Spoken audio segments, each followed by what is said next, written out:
Welcome to Biology for You. In this video, we are going to discuss PBR 322. In the series of videos, we have been discussing different processes in genetic engineering. So, in this very video, we are going to have the basic concept of PBR 322. So, this PBR 322 is a plasmid vector and it is most widely used in genetic engineering. So coming to the characterization of PBR 322, let's go with the name. So here the name PBR 322 is given for the P stands for plasmid here, B and R stands for the scientist who manufactured it, and here 322 the number indicates the so there are many number of plasmids which are derived in this series PBR series. There are PBR 321, PBR 313 and so on and so forth. So this is one of the such plasmid that is manufactured in that PBR series. So number indicates to differentiate it from the other set of the plasmids which are derived in that series. So here B stands for the scientist Bolivar, and R stands for the scientist Rodrich. So coming to the other part, this PBR 322, the size of the plasmid is 4,361 base pairs, and the molecular weight of the PBR 322 is 2.8 into 10 to the power of 6 Daltons. Coming to the copy number, so how many copies do it produce in the host cell? So if a target gene inserted into it and it made it into a recombinant vector and transformed into a host cell, then it will replicate and produce some copy number. That means number of copies it's going to be produced is between 10 to 100. So it maintains this copy number.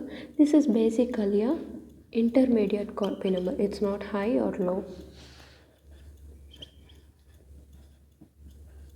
So it's an intermediate copy number. Coming to the other characters, what are the selectable markers present in it? Because if a plasmid that is going to be considered as a vector, then it should have some characters like possessing selectable markers, restriction enzyme sites and all.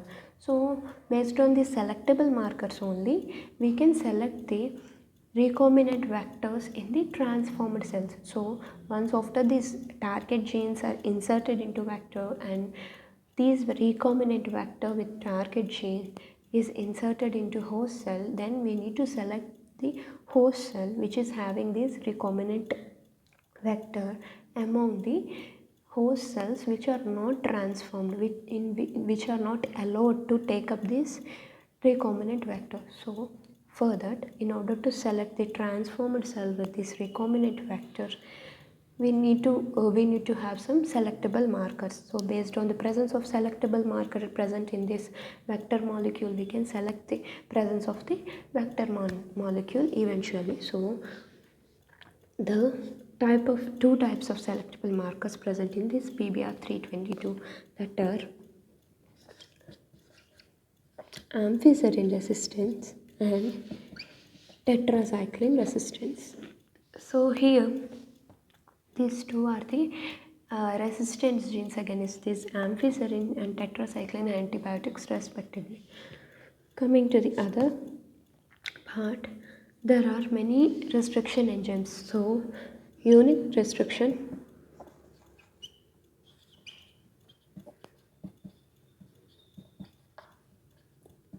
so in this PBR 322 there are many unique restriction sites. Say for example, there is BAM1, SAL1, ECORI, ECOR1 and PVU1,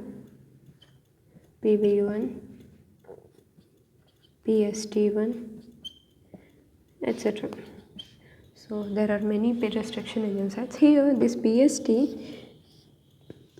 PST will be found in the amphiserin resistant genes, and that is the derived character from the plasmid from which this plasmid is derived. That means generally this PBR322 is derived from PBR313 plasmid, and in this PBR313 plasmid, PST1 restriction site is added, and that is the one of the difference between this mother plasmid and the PBR322. Coming to the other characters, here the origin of replication derived from PMB1. So this is also a derived plasmid from the col plasmid, and this gene is from col, basically coli1. But this is PBR322 origin is basically derived from the PMB1 plasmid. So that are the basic characters of this plasmid. So if you want to draw a picture of the plasmid, it will be similar to this. Okay, I'm erasing it here for now.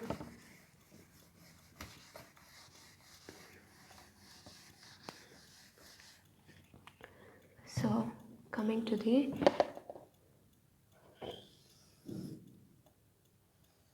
if it is a PBR322, at least the main regions in the PBR322 map are ORI, ROPE,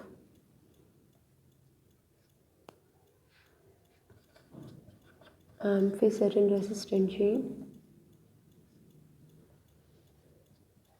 tetracycline resistant genes, and here in the amphiserin resistant genes we can find PST1, PVU1. In the tetracycline resistant genes we can find restriction sites like BAM, BAMH1 and SAL1.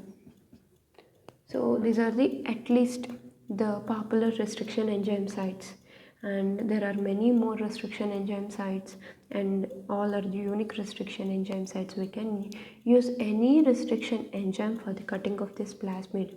We can use not only these 4 restriction enzyme sites, but whatever the all remaining restriction enzyme sites can also be used for the cutting of the plasmid. So here this ORI is the main gene for the replication initiation. This is origin of replication. From here only the replication will start, and this ROPE is one of the other protein, one of the other gene responsible for the replication. And this is the main structure, we can say, as we already discussed. This is 4,361 base pairs in length. And coming to the how we'll clone using this PBR322. Coming to that point, we can we can take a target gene. Here we can use any one of the restriction enzymes which have the restriction sites present on this PBR322. Among this number of handful of restriction enzyme sites, we can take one of the restriction enzyme for the cleavage of the target gene. So the same enzyme used for the cutting of the target gene only used for the cutting of this plasmid. So the cleavage products will be same if the cohesive end is formed. So the same type of cohesive end will be formed with this plasmid. So when the plasmids are cut open, the same cohesive ends will form. So if there are this target gene and the plasmid are placed in the same media, then the target gene will go and insert into the plasmid easily. Because of that, we need to use the same restriction enzyme for cutting off the plasmid as well as the target gene. So here, if we can insert gene of our interest in either of the selectable marker, let it be amphicerin resistant or tetracycline resistant gene. So here, if a target gene placed in this amphicerin resistant genes, so this amphicerin resistant gene here is inactivated. So because of this insertion of the target gene, here this amphicerin resistant gene is inactivated. If the target gene, instead of inserting in the amphicerin resistant genes, if a target gene inserted over here in the tetracycline resistance gene, then tetracycline resistance gene will be inactivated.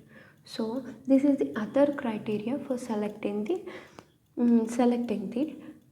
target gene present in the vector. So here, if you take a target gene, insert into one of its selectable marker. So let us consider this target gene inserted into this amphicerin resistant gene. So by that we can understand how we are going to select the target gene containing recombinant vector. So here, if target gene is cut and that is inserted into this vector PBR322 vector, and here this is called as recombinant vector.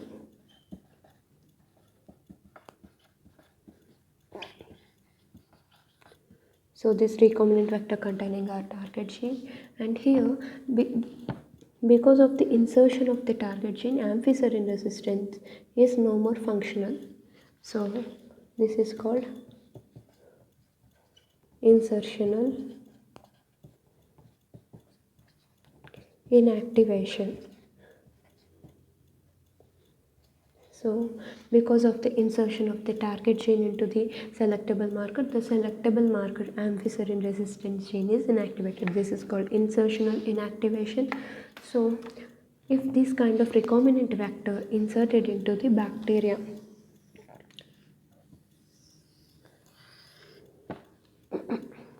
so here we need to we will have the choices.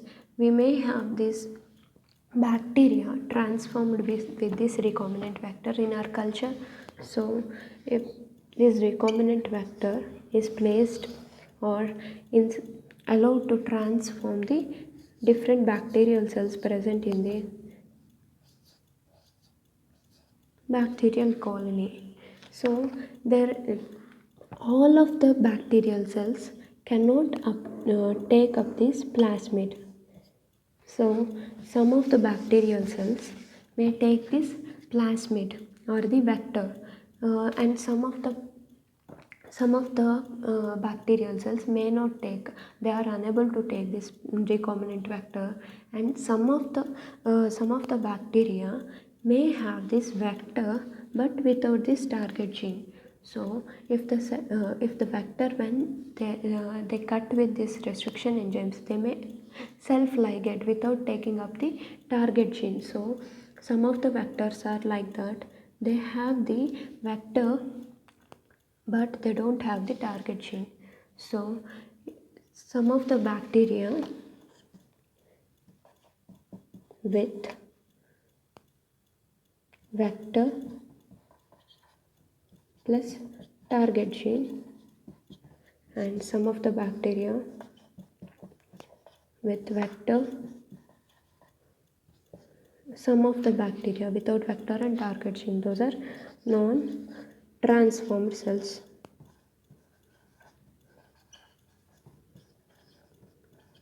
So we need to select only this vector with target gene. So for that, we need to keep all these cells in the bacterial cells in the tetracycline resistant tetracycline antibiotic containing media. So if the bacteria placed in the all this culture containing bacteria which is undergone for the process of the transformation is taken and that is placed in the tetracycline containing media. So here on this vector the cells which possess vector having this tetracycline resistance, they are able to produce colonies.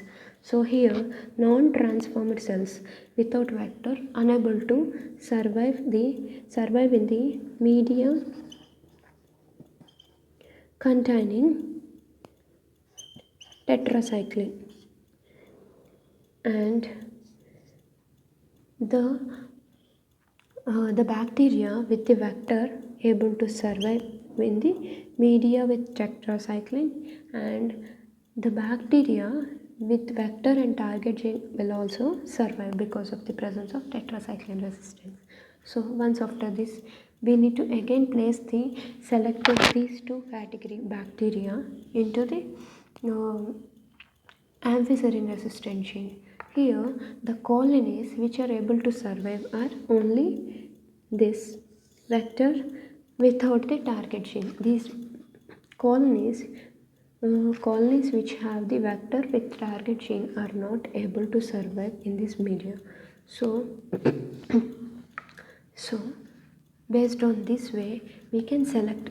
The selection criteria is made that the transformed cells possessing recombinant vector in which target DNA is present are able to survive in the tetracycline media but not in the amphicerin media.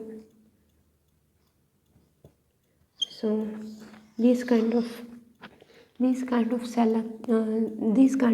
bacteria are only able to survive and we need to select them accordingly. So that is the whole idea of PBR 322.